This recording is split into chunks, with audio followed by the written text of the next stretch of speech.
እንደምን አደራችሁ። ወደ እግዚአብሔር ቤት እንሂድ ሲሉኝ ደስ አለኝ። የእግዚአብሔር አምላካችን ስም የተባረከ ይሁን። እግዚአብሔርን እንደገና ደግሞ እድል ስለሰጠን እግዚአብሔርን አመሰግናለሁ።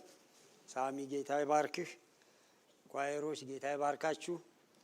በእውነት በዚህ ስብከት ብቻ ብንሄድ በዚህ ዝማሬ በቂ ነው አይደል? እግዚአብሔር ይባርክ ሳሚ። በጣም ትሁት ልጅ ነው። ፒኤችዲውና ኤምዲውን ነው የሚሰራው። ግን ከስኮላርሺፕ ከሚያገኘው ደግሞ አንድ ሚሽነሪ ይረዳል። ወደዚህ ወደ ኬንያ ቦርደር ልም ያለ ልብስ እንኳ በትክክል የማይለብሱ ከቁርሱ እየቀነሰ እንደዛ ያደርጋል። እና መዝሙሩን አይታችኋል። ይህን ሁሉ ጥቅስ ማጥናት እንኳ ራሱ ሌላ ጥናት ያስጠናል። ግን መሰጠት እንዴት እንደሆነ ተመልከቱ። እና እግዚአብሔር ይባርክህ። በእውነት መሰጠት ነው ይሄን የሚያመጣው። ሌላ በሽታ ሳይሆን እኔ ስኳር የለብኝ፣ ደም ግፊት የለብኝ፣ ኮሌስትሮል የለብኝም። እግዚአብሔር ጠብቆኛል። ችግሩ ምንድን ነው? ድርቀት። እንዲሁ የሀገራችን ኮሶ አላለም ሰውን የሚያሯሩት እሱን ወስጄ እንኳን ምን የሚሆን ነገር የለም። እና እንደገና ደግሞ ወደ ሐኪሞች ስሄድ እዚህ ሀገር ለካ የዛ አይነት መፍትሄም የላቸውም። ራሱ ካይዘር ነበርና እዛ ሂጄ ቁጭ በላሉ። እንዴ ቁጭ ለማለት ለምን መጣው አልኳቸው። እንዳውም ደግሞ ወደ እነሱ ስሄድ ደግሞ አክሲደንት ደግሞ ሁለት ወጣት ስፓኒሾች እንደዚህ እኔ ወደ ቀኝ ሌን ለውጣለሁ ስል በጣም ስፒድ ስለነበሩ ርቀት ላይ የነበሩት በአንድ ጊዜ ራሱ ከፊት ያለውን ጎማ ራሱ ተናርገው እንደዛ እንደ ፓርኪንግ ሎት ሄደው ነው የቆሙት። ስፒድ ስላደረጉ እኔ እዛው ቆም ያለው እነሱ በቀጥታው ሄደው ነው። ከዛ በኋላ ተከትዬ ደረስኩና ተሳረግ ደግሞ በቃ ኢንሹራንስ እንለዋወጥ በቃ ፖሊስ አትጥራሉኝ። አሁን ደግሞ በቃ ሀገር ደግሞ አፍሰው ወደ ሀገራቸው ቢልኳቸው አልኩና እሺ በቃ ኢንሹራንስ እንለዋወጥ ራሱ። አሁን የኔን ኢንሹራንስ ከሰጠው በኋላ እነሱ ደግሞ ለካ ምንም የላቸውም አንሰጥም አሉ። ከዛ ሄዱ እነሱም፣ እኔም ፖሊስም አልጠራሁባቸውም። ዝም ብዬ ወደ ሕክምና ሄድኩ ማለት ነው። እና ለምን ያው ኢንሹራንስ ሊሰራው እዚህ ሀገር የነዚህ ልጆች ህይወት መልሰው ደግሞ ሳውዝ አሜሪካ ቢልኳቸው እንትን ነው ብዬ ነው ማለት ነው። እና በአንድ በኩል ወንጀል ቢሰራም ከወንጀል ጋር መተባበር ሳይሆን ግን ደግሞ በእውነት ህይወቱን ለመለወጥ የመጣን ህዝብ አንዳንድ ጊዜ ልንራራ ይገባል። የእረኛ ልብ ችግር ነው። እረኛ ባትሆኑ ምንም ችግር የለም እና ጠርፈው ቢወስዷቸው ምን ቸገራችሁ። ግን አንዳንድ ጊዜ ደግሞ በእርግጥም ወንጀለኛ ከሆኑ ደግሞ መቀጣትም አለባቸው። በኋላ በተለይ ኢንሹራንሱን እንትን ሲሉ እንደዛ ነው የተሰማኝ። አይ እናንተ መቀጣት ነበረባችሁ አልኩኝ። እግዚአብሔር ይመስገን። እና አሁን እንግዲህ ኮሶውንም ምኑንም በመጨረሻ ላይ እሱ ሁሉ አልረዳም። እንደ ቅጠላ ቅጠል ብላሉ። እኔ ደግሞ በሚጥሚጣ መበላ ሰው ነኝ። ቅጠላ ቅጠል የሚባል አልጫ የሚባል አልወደውም። ራሱ ታውቃላችሁ፣ ራሱ ቤቴ ሞላው ሚጥሚጣ ነው። ሰው እኮ ከኢትዮጵያ ሲመጣ ሚጥሚጣ ነው ይዞልኝ የሚመጣው።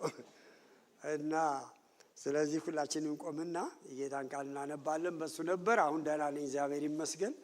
ቅጠላ ቅጠሉን ስበላ ተመልሷል። እግዚአብሔር የተባረከ ይሁን። የይሁዳ መልእክት ነው ያለፈው ሳምንት የጀመርነው እንደምታስታውሱት የዛሬ 2 ሳምንት። ስለዚህ ዛሬም እሱ ነው የይሁዳ መልእክት አውጥተን በዚህ በይሁዳ መልእክት በጣም ሰፊ መልእክት ያለው ነው እና በጣም በማስተዋል እንድንሰማ ያስፈልጋል። ዘመናችንን የሚመለከት ብዙ ነገር ስላለው ማለት ነው። አነባዋለሁ የተወሰኑ ቁጥሮችን ከቁጥር 1 ጀምሬ። የጌታችን የኢየሱስ ክርስቶስ ባሪያ የያዕቆብ ወንድም የሆነው ይሁዳ በእግዚአብሔር አብ ተወደው ለኢየሱስ ክርስቶስ ተጠብቀው ለተጠሩ ምሕረትና ሰላም ፍቅርም ይብዛላችሁ። ወዳጆች ሆይ ስለምንካፈለው ስለ መዳናችን ልጽፍላችሁ እጅግ ተግቼ ሳለሁ ለቅዱሳን አንድ ጊዜ ፈጽሞ ስለተሰጠው ሃይማኖት እንድትጋደሉ እየመከርኳችሁ እጽፍላችሁ ዘንድ ግድ ሆነብኝ። ከብዙ ጊዜ በፊት ለዚህ ፍርድ የተጻፈ አንዳንዶች ሰዎች ሾልከው ገብተዋልና ኃጢአተኞችም ሆነው የአምላካችንን ጸጋ በሴሰኝነት ይለውጣሉ። ንጉሣችንንና ጌታችንንም ብቻውን ያለውንም ኢየሱስ ክርስቶስን ይክዳሉ። ዳሩ ግን ሁሉን አንድ ጊዜ ፈጽሞ ምንም የተማራችሁ ብትሆኑ ጌታ ከግብፅ አገር ሕዝቡን አድኖ የማያምኑትን በኋላ እንዳጠፋ ላሳስባችሁ እወዳለሁ።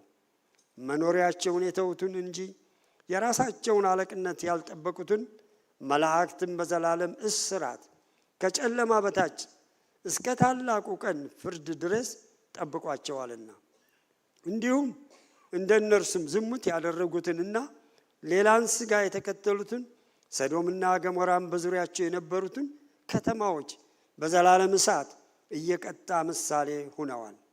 እንዲሁም እነዚህ ሰዎች ደግሞ እያለሙ ሥጋቸውንም ያረክሳሉ፣ ጌትነትንም ይጥላሉ፣ ስልጣን ያላቸውንም ይሳደባሉ።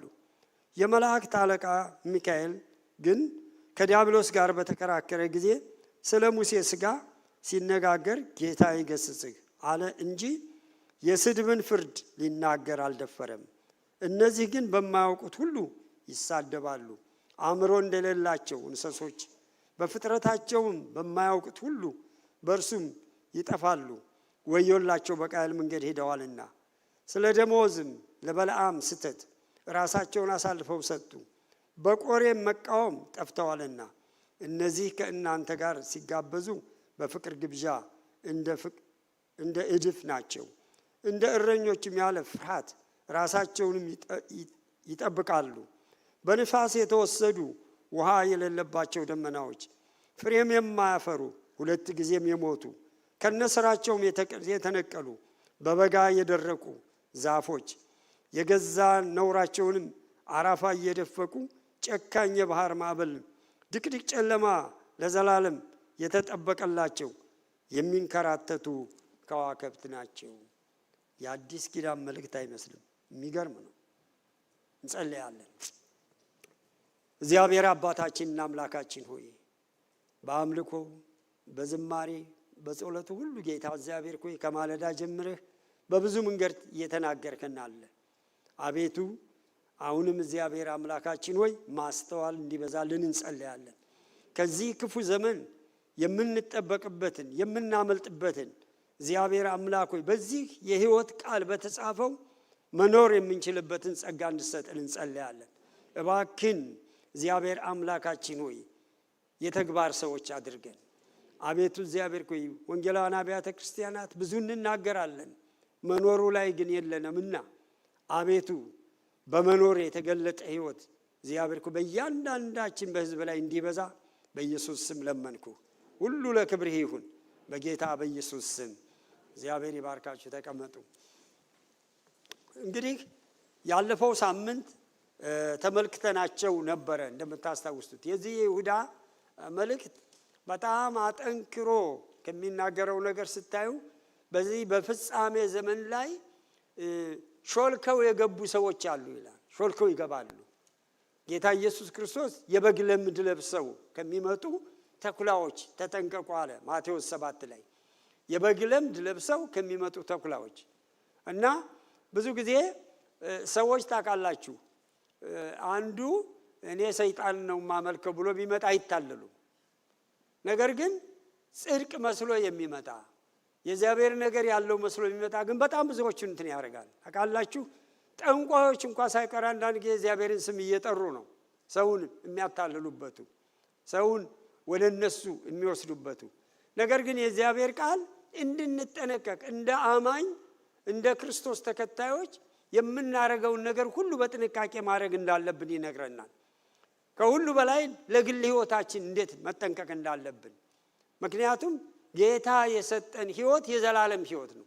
ይህንን የዘላለም ሕይወት እንዴት ጠብቀን መኖር እንዳለብን ክርስቶስ በምድር በነበረበት ሰዓት ስታዩ 3 ዓመት ተኩል እነዛን ደቀ መዛሙርቶች ጠዋት ማታ የእግዚአብሔርን ነገር ነው የሚያሳያቸው። እሱ መጸለይ ያስፈልጎት አይደለም። በማለዳ ተነስቶ ሲጸልይ ያሳያቸዋል። እንደገና ማታ በምሽት ተነስቶ ራሱ ደግሞ ሄዶ አባቱ ጋር በጸሎት ራሱ ሲያገለግል ቆይቶ ያሳያቸዋል። ለምን? ለነሱ ነው። እሱ የሚያስፈልገው ሆኖ አይደለም። ለኛ ትምህርት ነው ያንን የሚያደርግ የነበረው። እንደገና ደግሞ ከነሱ መካከል ከኛ መካከል ማን ይበልጣን ሲሉ እንደው የበላይ መሆን የሚፈልግ የእናንተ ቤታችሁን ይላቸዋል። ቅድም በዝማሬው ላይ እንደነበረ ልባችን በቅንነት በትህትና የተሞላ እንዲሆን እንደዛ ነበር የሚያሳያቸው የነበረው። አሁን ይሄ ራሱ መልእክት የጻፈልን የሱ የዮሴፍ ልጅ የሆነ ራሱ የማርያም ልጅ የዮሴፍ ልጅ ነው። ይሄ ይሁዳ ለሱ ምክንያቱም አባቱ ጌታ ስለሆነ በመንፈስ ቅዱስ ስለተጸነየ የሱ ሀፍ ብራዘሩ ማለት ነው። ታያላችሁ ጌታችን ነን አለ ራሱ። ሴሰኞች የሆኑ ይህንን ጌታ አለ ይህንን ክርስቶስን የሚክዱ ብሎ ነው የሚናገረው። አስቡ። ብዙ ጊዜ እንደውም ነብይ በራሱ ሀገር በራሱ ቤት አይከበርም ይላል አይደል? እንዴት አድርጎ ኢየሱስን ግን በህይወቱ ያየው ነው። መጀመሪያ ይከተለ ማያምነውም ነበር። ግን ህይወቱ ያየው ነገር እንዴት አድርጎ ህይወቱን እንደሳበው ነው የምትመለከቱት። ህይወቱን እስከሚሰጥ እስከ ሞት ህይወቱን እንዲሰጥ ያደረገው ያየው ህይወት ነው። እና በዚህ ዘመን አንዱ ትልቁ ራሱ እየጠፋ የመጣው በህይወታችን ኑሮ ነው። በመስሪያ ቤታችን፣ በትዳራችን፣ በልጆቻችን፣ ከሰው ጋር ያለን ይሄ በጣም በጣም ወሳኝ ነገር ነው። ከዚህ ከፖልፒቱ አይደለም ትልቁ ነገር ያለው ራሱ ዋናው ውጪ ያለው ነገር ነው። ስለዚህ እንዴት ተጠንቀም መኖር እንዳለብን ነው የሚነግረን። እና ምን አንስቼ ነበረ ባለፈው ጊዜ እንደምታሳውቁት ያነሳውላችሁ ምንም ብታውቁ ይላል። ሶስት ዋና ነገር አንስቼላችሁ ነገር ምንም ብታውቁ ሶስት ማስጠንቀቂያ ይላል። የመጀመሪያው እግዚአብሔር ህዝቡን ከግብጽ ካወጣ በኋላ እንዴት በመድረ በዳ ወድቀው እንዲቀሩ እንዳረጋቸው ታውቃላችሁ ይላል። ምን ያሉትን? የማያምኑትን ይላል። ታምር አይተዋል። በቃ 10 ታምር ባይናቸው አይተዋል። የኤርትራ ባህር ሲከፈል አይተዋል። ነገር ግን እግዚአብሔርን እንደገና ባለማመን በማጉረምረም እንደገና ራሱ ወደ ግብጽ ለመመለስ በመሞከር ግብጽንም ሳያዩት በመድረ በዳ ወድቀው ቀርተዋል።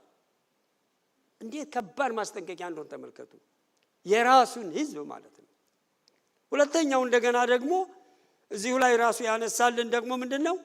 መኖሪያቸውን የተውቱን አለቅነታቸውን የተውቱን መላእክቶች ራሱ እንዴት አድርጎ በዘላለም ፍርድ እስራት ጥሏቸው በገሃነም እንዳሉ እግዚአብሔር አስሯቸው እንዳሉ ታስረው እንዳሉ በቅጣት ላይ እንዳሉ የገሃነም እሳት ራት እንደሆኑ ራሱ ቅዱስ የሆኑ ሲፈጠሩ ጀምረው ንጹህ የነበሩ መላእክት እንኳን በእግዚአብሔር ላይ ሲነሱ እስከ ዘላለም በእግዚአብሔር እሳት እንደ ራሱ እንደቀጣቸው እሱን ተመልክተን ነበር። ሶስተኛው እንደገና ደግሞ እግዚአብሔር ሰዶምና ገሞራን እንዴት አድርጎ አሁን እዚህ ሀገር መንግስት ተቀብሎት አውሮፓ መንግስት ተቀብሎት እየኖረ ነው። በቃ አሁን ወደ አፍሪካም ወደ ኤዥያም እየገባ ነው። ወደ ሌላ ሀገሮች ሁሉ እየገባ ነው ያለው። ስለዚህ ሰዎች ራሱ እየተቀበሉ ነው። ሰዎች አይደለም ራሱ አንዳንድ ቤተክርስቲያኖችም እንኳን እየተቀበሉ ነው እንደ ጽድቅ አድርገው ማለት ነው። ስለዚህ መጽሐፍ ቅዱስ ምንድነው የሚለን ያለው ራሱ እዚህ ራሱ እንደዚህ ሰዶምና ገሞራን ደግሞ መቀጣጫ እንዲሆኑ በገሃነም እሳት ራሱ እሳት አውርዶ የሳድኛ አውርዶ እንዴት እንደገደላቸው እንዴት እንዳጠፋቸው ታውቃላችሁ። አያችሁ አሁን በዚህ ዘመን ኃጢአት እየሰሩ ሰዎች ምን አለበት ይላል? ሞት አለበት። በቃ ሁሉ ጊዜ ምን አለበት የሚለው ሞት አለበት። ኃጢአት እግዚአብሔር ሰውን ይወዳል፣ ኃጢአትን አይወድም።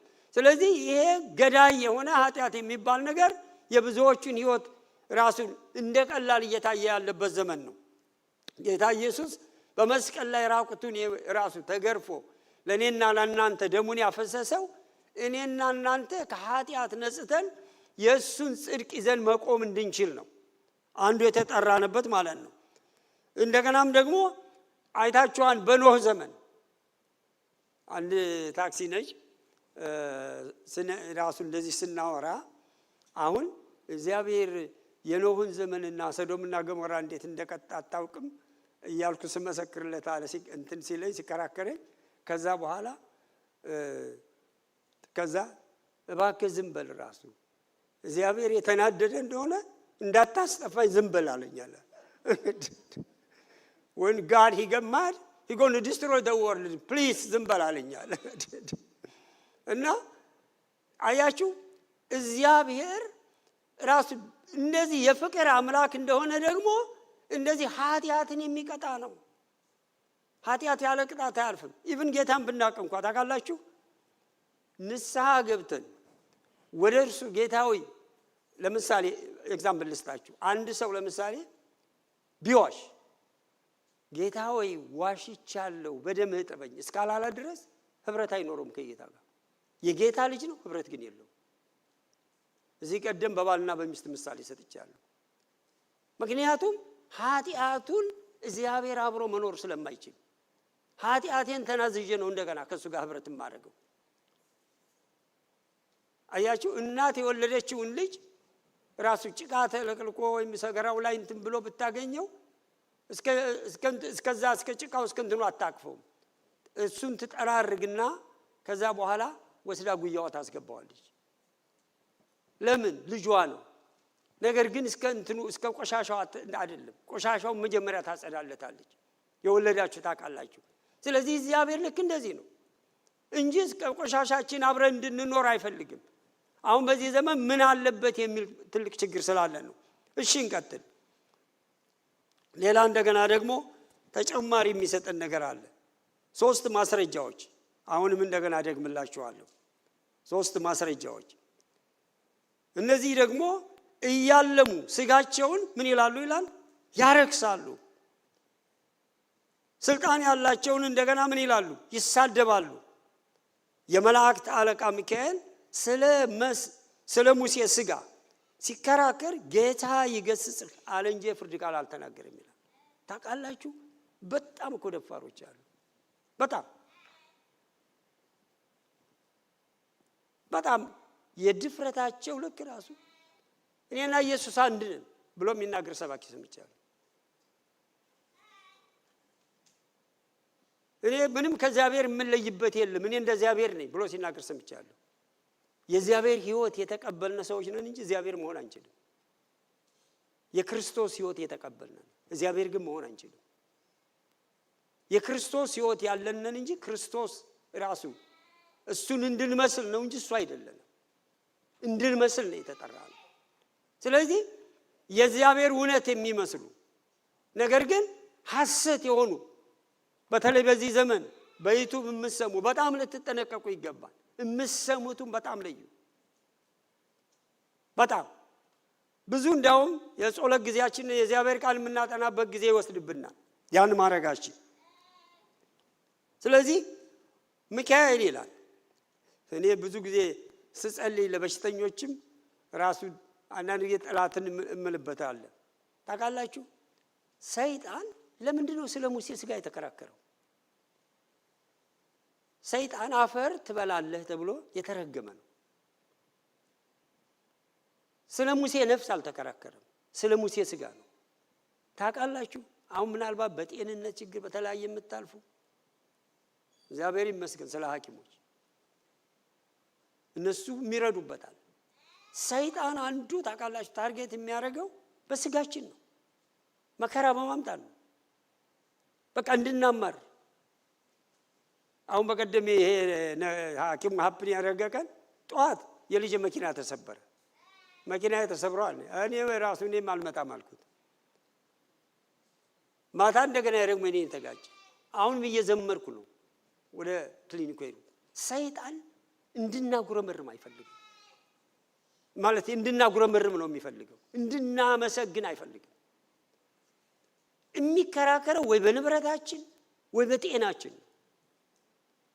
ለምን ይገባኛል ባይ ነው የምድር ነገር ስጋ ወደ አፈር ስለሚመለስ። ስለዚህ ስለ ሙሴ ስጋ ተከራከረ ይላል። ስለዚህ ሚካኤል ምን አለው ይላል እግዚአብሔር ይገስጽህ እግዚአብሔር ይገስጽ ብሎ ገሰጸ። የእግዚአብሔር ስም የተባረከ ይሁን። ምክንያቱም በስጋችሁ ነው ብዙ መከራ ብትሉት ምን ብትሉት የሚፈራረቀው በስጋችሁ ነው ወይ በንብረታችሁ ነው። ኢዮብን እንኳን ነፍሱን እንዳትነካሉ ታውቃላችሁ። ነፍሱን እንዳትነካሉ ስጋውን የፈለገው ነገር አደረገው፣ ንብረቱን የፈለገው ነገር አደረገው። አያችሁ፣ ነፍሱ ነው ያልተፈቀደለት። ለምን? በነፍስ ላይ ስልጣን ያለው እግዚአብሔር ብቻ ነው። አንዳንድ ጊዜ ሰዎች በቃ ለነፍሳቸው ይሰጋሉ። እንዴ በተለይ ክርስቶስን ያመናችሁ ነፍሳችን እኮ በእግዚአብሔር እጅ ናት። እኔ አንዳንድ ጊዜ ደግሞ በጣም ነው የሚገርመኝ፣ ለምድሩ እንዴት ለሰማዩ አምናችሁ እንዴት ለምድሩ እግዚአብሔርን ማመን ያቅታችኋል? በጣም ምን ቸገረው ይሄ እኮ ነው። ለሰማዩ እግዚአብሔር መንግስተ ሰማያት ያስገባናል ብለን ለዕለት እንጀራችን ግን ማመን ያቅተናል። ለዕለት ችግራችን ማመን ያቅተናል። እንዴ ትልቁን ነገር እኮ የሰማዩን አምነናል። አያችሁ፣ በእምነት እና እንገባለን እናየዋለን ያልነው የእግዚአብሔር ቃል የነገረን ነው ማለት ነው። ወደ ሁለተኛው ሐሳብ ልሂድ። እነዚህ አእምሮ እንደሌላቸው እንስሶች በፍጥረታቸውም በማያውቁት ሁሉ ይገባሉ። ወዮላቸው በቃየል መንገድ ሂደዋልና ይላል። እንግዲህ እዚህ ተመልከቱ። ይሁዳ እዚሁ ከቁጥር 10 እስከ 11 ያለው ነው እንትን ያልኩት ላንበብላችሁ እዛ ላይ። እነዚህ ግን በማያውቁት ሁሉ ይሳደባሉ፣ አእምሮ እንደሌላቸው እንስሶች በፍጥረታቸውም በማያውቁት ሁሉ በእርሱም ይጠፋሉ። ወዮላቸው በቃየል መንገድ ሂደዋልና። ስለ ደመወዝም ለበለዓም ይቅርታ፣ እሱ ከቁጥር 10 ያለው ይብቃል። ልብላችሁ መልከቱ። አሁን ቃየል ምንድን ያደረገው? የወንድሙ ሥራ ሁለቱም መስዋዕት አቀረቡ። ዘፍጥረት ላይ ሂዱልኝ ምዕራፍ 4 ዘፍጥረት ምዕራፍ 4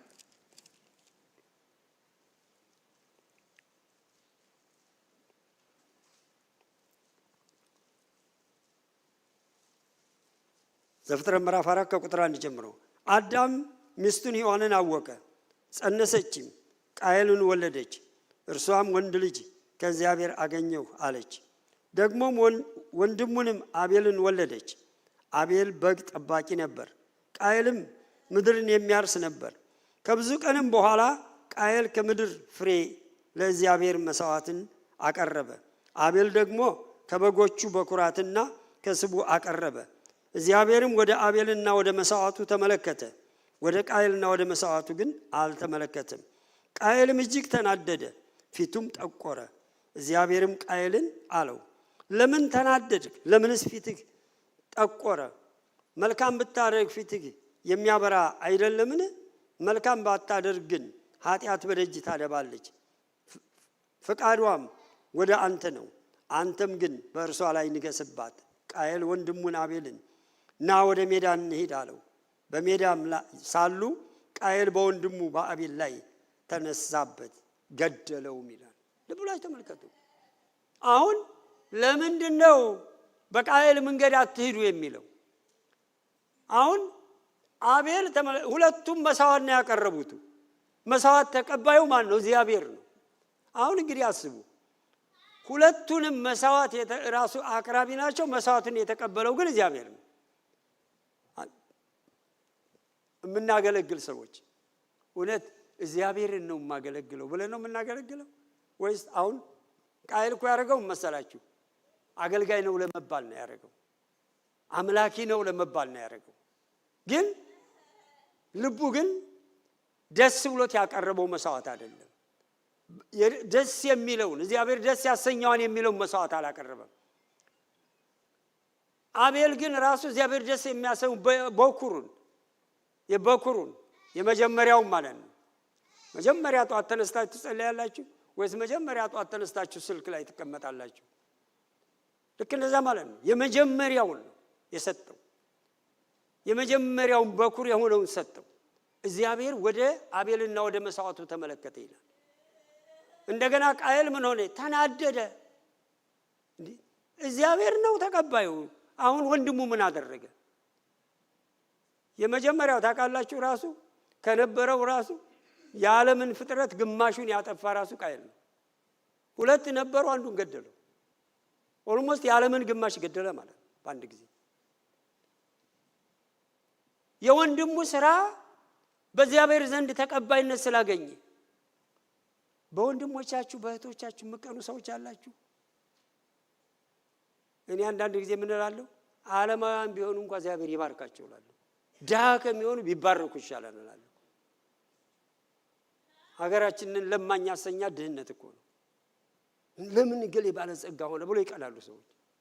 እንዴ ድሃ ከሚሆን ራሱ የዕለት በልቶ እንኳን ይሞት። ስለዚህ ቅናት ነው እንደዚህ ያርገው። ቅናት ምሳሌ 14:30 እንደሚናገረው ቅናት እንደ ካንሰር ነው ይላል።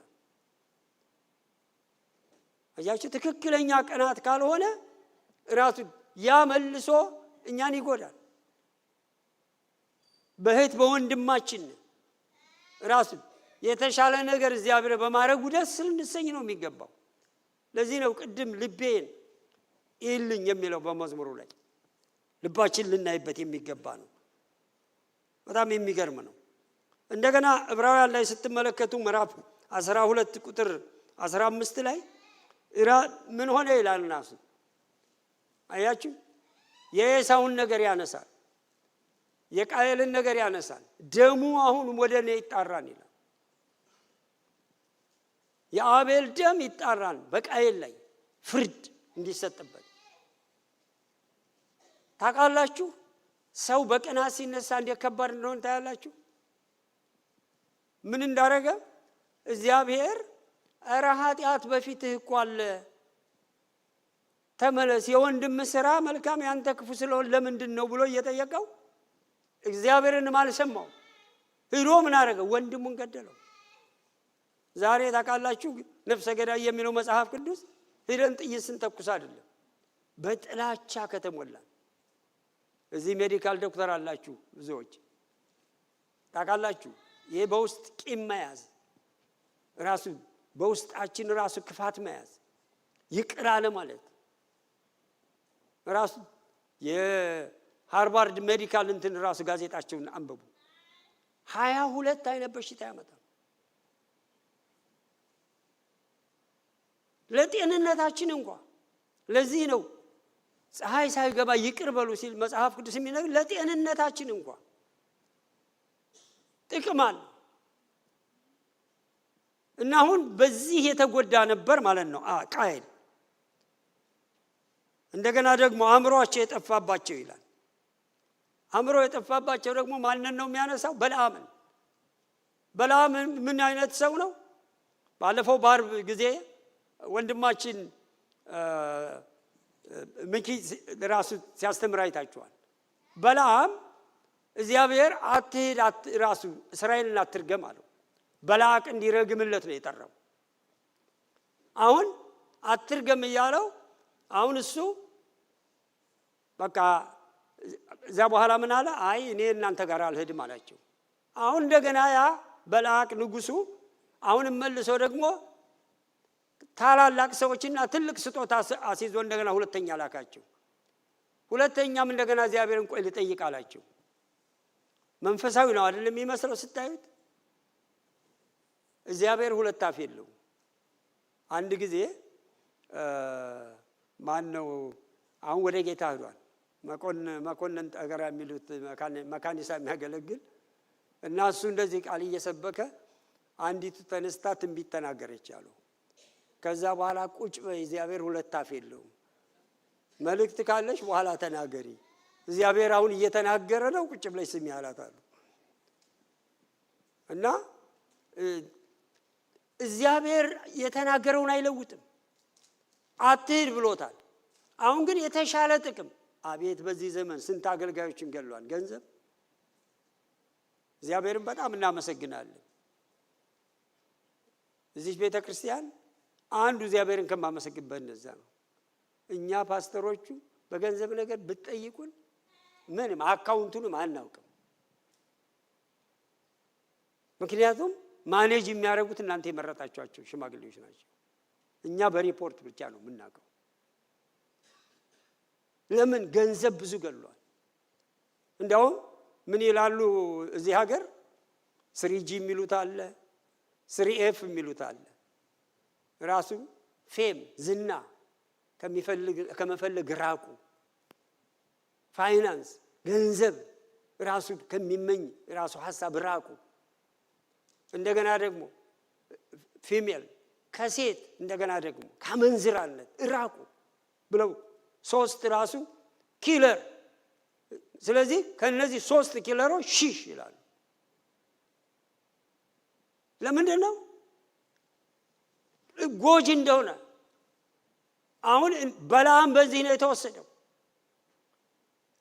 ከዛ በኋላ መጨረሻ ላይ እንደገና ሁለተኛ ሲሄድ ሂድ ግን እኔ የምናገርህን ነው ምን ትናገረው አለው። ታውቃላችሁ እስራኤልን መርገም አልቻለም። ከዛ በኋላ ምን እንዳደረገ ታውቃላችሁ? ክፉ ምክር መከረ። እግዚአብሔር ልብ ብላችሁ አዳምጡ። ራሱ በእናንተ ላይ የሚያሟርት የሚረግምን እግዚአብሔር ይሰብረዋል፣ ወደ እናንተ አይመጣም። ግን እግዚአብሔር ከዛ ቦታ ላይ ተመልከቱ፣ እግዚአብሔር ያን ሁሉ እርግማን ከልክሎላቸው ከዛ በኋላ ምን ምክር መከራቸው? ሂዱና ራሱ የእስራኤልን ልጆች እንዲያመነዝሩ የሞዓባውያን ሴቶች ላኩባቸው አላቸው። አንዱ ኤፍ ገዳይ ሆኖ ተመልከቱ። እግዚአብሔር ያን ሁሉ መርገም የከለከለ የእስራኤል ልጆች ማመንዘር ጀመሩ። ስንት ሰው ደግሞ ታውቃላችሁ? 24,000። እግዚአብሔር መርገም የከለከለለት ሕዝብ ምንዝርና ሲገባ 24,000 ሰው ሞተ ይላል። ኦሪት ዘኍልቍ ምዕራፍ 25 ላይ አንብቡ። እግዚአብሔር ራሱ እኛ የማናየውን ይከለክልልናል። እያወቅን የምናጠፋው ነገር ግን ሌላ ኮንሲኮንስ ያለ አብሮ እኛን የሚጎዳ ነገር አለ። በጣም የሚገርም ነገር ነው። ይህ በለዓም ምክር አዲስ ኪዳንም ስትመጡ ከበለዓም ራሱ እዚሁ እንደውም ዮሐንስ ራእይ ላይ አሁን አንድ ጊዜ ተመልከቱልኝ።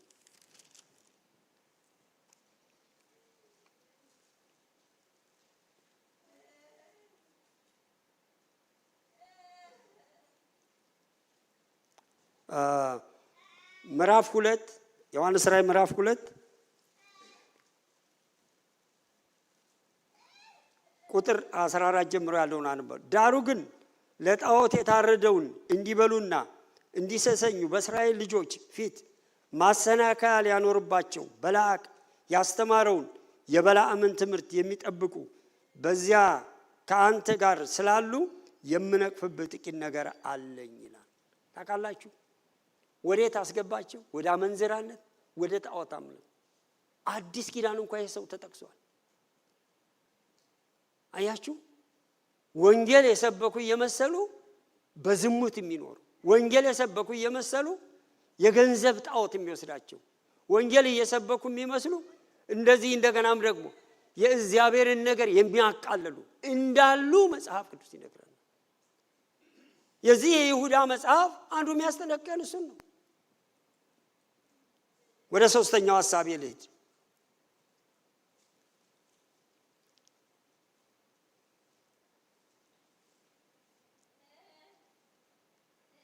እነዚህ ምንድን ናቸው ይላል? ዝናብ የሌለባቸው ደመናዎች ናቸው።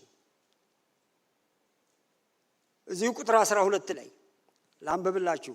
ቁጥር 12 ላይ የይሁዳ መልእክት እነዚህ ከእናንተ ጋር ሲጋበዙ በፍቅር ግብዣ እንደ እድፍ ናቸው፣ እንደ እረኞቹም ያለ ፍርድ ራሳቸውን ይጠብቃሉ። በንፋስ የተወሰዱ ውሃ የሌለባቸው ደመናዎች፣ ፍሬም የማያፈሩ 2 ጊዜ የሞቱ ከነስራቸውም የተነቀሉ በበጋ የደረቁ ናቸው ይላል። አሁን ስትመለከቱ ያሉ ይመስላሉ፣ ግን የራሱ ምን ያሉ የጠፉ ናቸው። ጠፍተው የሚያጠፉ ናቸው። ሁለተኛ ጴጥሮስ ተመልከቱልኝ ደግሞ ምዕራፍ 2 ከቁጥር 17 ጀምሮ። ሁለተኛ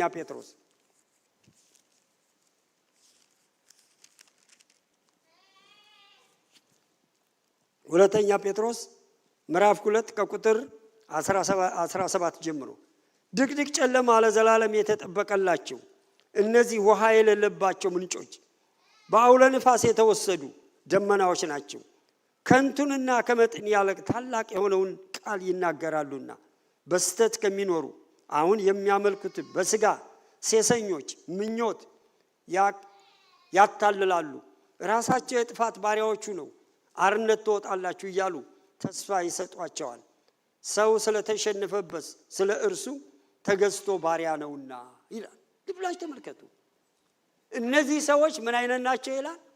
ኃጢአት እያደረጉ ግን ትልልቅ የራሱ ቃላት ስላላቸው ንግግር ስለሚችሉ ግን እንደኔ ተብታባ አይደሉም። አንድ ጊዜ ያ ወያኔን የምትጠላህት መእታ ነው መሰል ዳርሊንግተን እና አሁን እንደዚህ ተብተብ ስላይታኛለች እና ከዛ በኋላ ይህን ተብታባ ትግሬ ነው ልሰማ የመጣሁት ለዚህ ነው ጋብዘሽኝ የመጣሽ ጥላት ትሄዳለች። ራሱ ጋብዛ ምጥታል ነው። እንደኔ አይነት ተብታባ አይደሉም። በቃላት ሰዎችን በደንብ የሚያጠምዱ በቃ ሰዎችን በቃል የሚያታልሉ በቃ ቃላቸው ሰዎችን ራሱ ምን የሚያደርግ የሚያማልል የእግዚአብሔር የሆነውን ነገር የሚያስጥል እውነት የሚመስል መንፈሳዊ ግን ያልሆነ የሚናገሩ ናቸው። ምሳሌ ሲሰጥ ምን ይላል? ዝናብ የሌለባቸው ደመናዎች ናቸው ይላል። ውሃ የሌለባቸው ምንጭ ናቸው ይላል። አያችሁ ሰውን በቃ ባለጸጋ ትሆናለህ። እኔ እኮ በጣም የሚገርመኝ በተለይ አንዱ የነገሩኝ አላየሁትም እኔም የነገሩኝ እና አሁን ከኔ አካውንት ስትከቱ የእናንተ አካውንት ገንዘብ ይሞላል። ለምን ለሱ አይሞላለትም? እንዴ የማታለላቸው ብዛት እንኳን በጣም እኮ የሞኝ ማታለል ነው ራሱ። በጣም ነው የሚገርመው። እንግዲህ ሰውን ግን በንግግር ልቡን ስለሰለቡት ይሰጣል። የሚገርመው እኔ በጣም ነው የሚያሳዝነኝ ያን ድሃ ህዝብ በጣም ነው። ሁሉ ጊዜ ያለ ወንጌል ምን ተስፋ አለው እላለሁ ህዝቤ።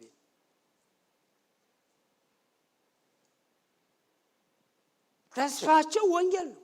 ወንጌል በመስበክ ፈንታ ግን ዝናብ የሌለባቸው ደመናዎች ናቸው። ምንጭ ውሃ የሌለበት ምንጭ ናቸው ይላል።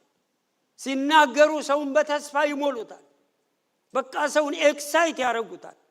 ደስ ተሰኛ አስመስሎ ሲወጣ ግን ምንም የለም። ለዚህ ነው መከራ ሲመጣ የማይቆም ክርስቲያን እየበዛ ያለው። እህቶቼ ወንድሞቼ በጣም ልንጋደል ይገባል። ለወንጌል ልንጋደል ይገባል። ይሄ ዘመን የሚቀለድበት ዘመን አይደለም።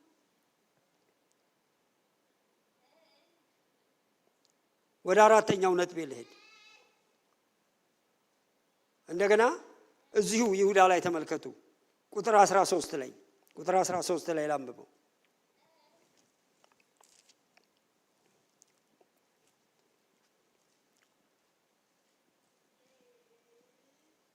በበጋ ጊዜ የደረቁ ዛፎች የገዛ ነውራቸውንም አራፋ እየደፈቁ ጨካኝ የባህር ማዕበል ድቅድቅ ጨለማ ለዘላለም የተጠበቀላቸው የሚንከራተቱ ከዋክብት ናቸው። ልብ ብላችሁ ተመልከቱ።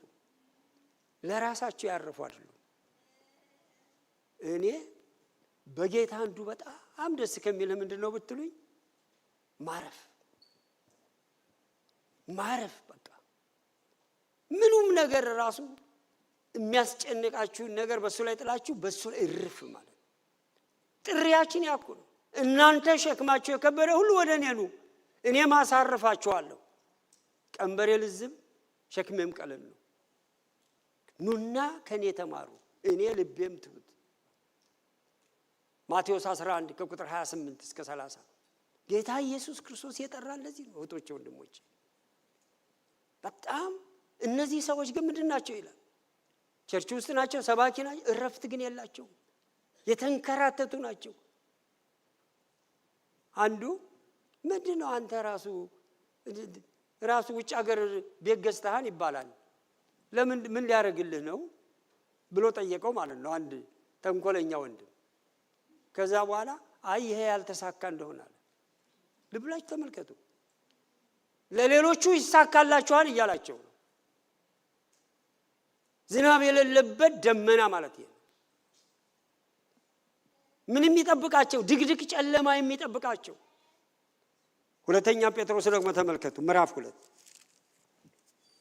እንግዲህ እነዚህ ሐዋርያቶች ለምንድን ነው እንደዚህ ደጋግመው የሚናገሩት? ይሄን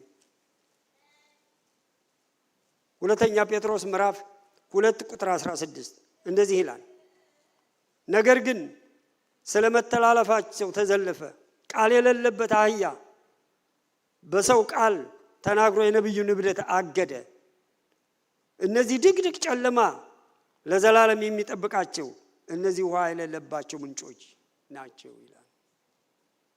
አያችሁ፣ በለዓም እንደ ጠንቋይ ወይም እንደ ነብይ አስመስለው ምን ያደርጉን ነበር? ሰዎች ሊሰሙት ይሄዱ ነበር። ህይወት ግን የለም። ዛሬ ብዙዎች እንደዛ ነው። በቃ ህይወት በሌለበት ነገር በጣም እህቶቼ፣ ወንድሞቼ፣ በተለይ ልጆች ያላችሁ በቃ እናንተ መንግስተ ሰማያት ገብታችሁ ልጆቻችሁ እንዲጎዱ ትፈልጋላችሁ?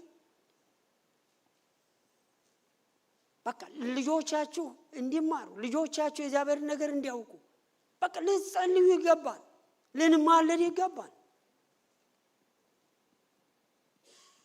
አንዳንድ ጊዜ እንዳውም እንደ ወላጅ እናንተ ብትጎዱ ይሻላል ልጆቻችሁ ከሚጎዱ። በጣም አንዳንድ ጊዜ የሚያሳዝን ነገር እኮ ነው የምታዩት።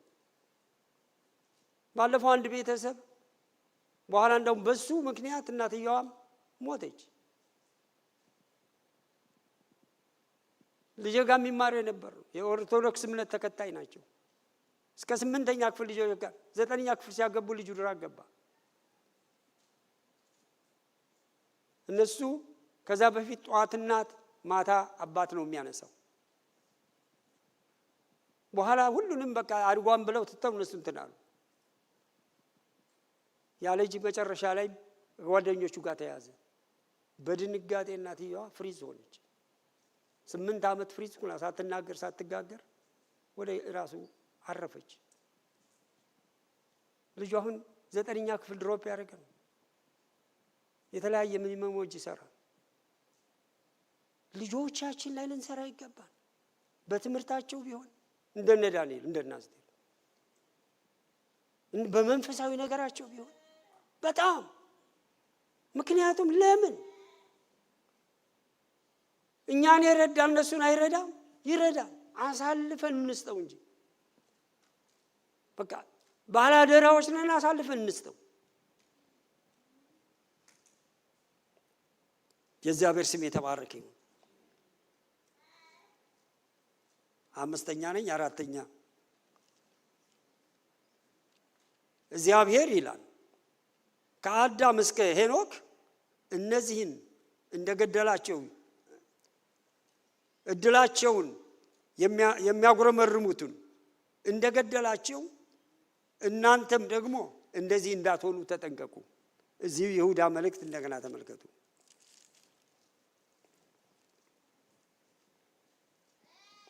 ከቁጥር 15 ጀምሬ ያነበዋለሁ። ከአዳም ጀምሮ 7ኛ የሆነው ሄኖክ እነሆ ጌታ በሁሉ ላይ እንዲፈርድ በኃጢአተኝነት ኃጢአት ስላደረጉት ስለ ኃጢአት ስራቸው ሁሉ አመፀኛ ኃጢአተኞችን በእርሱ ላይ ስለተናገሩት ስለ ጭከና ነገር ሁሉ ከኃጢአተኞች ሁሉ እንዲወቅስ ኃጢአተኞች ሁሉ እንዲወቅስ ከአላፋት ቅዱሳን ጋር መጥቷን ብሎ ለነዚህ ደግሞ ትንቢት ተናገረ ይላል። ማን? ሄኖክ። አያችሁ፣ ገና ወደ ጌታ ሳይነጠቅ ሳይወስደው በህይወት እንዳለ ተወሰደ ይላል የእግዚአብሔር ቃል። በጣም ይገርመኛል። በህይወት እያለ ነው የተወሰደው። አካሄዱን ከእግዚአብሔር ጋር ስላለ ዘፍጥረት ምዕራፍ 5 ቁጥር 24 ከ22 እስከ 24 ታገኙታላችሁ። አካሄዱን ከእግዚአብሔር ጋር ስላደረገ እግዚአብሔር ወስዶታልና አልተገኘም ይላል። ዛሬ እህቶቼ፣ ወንድሞቼ አካሄዳችን እንዴት ነው? አካሄዳችን እንዴት ነው?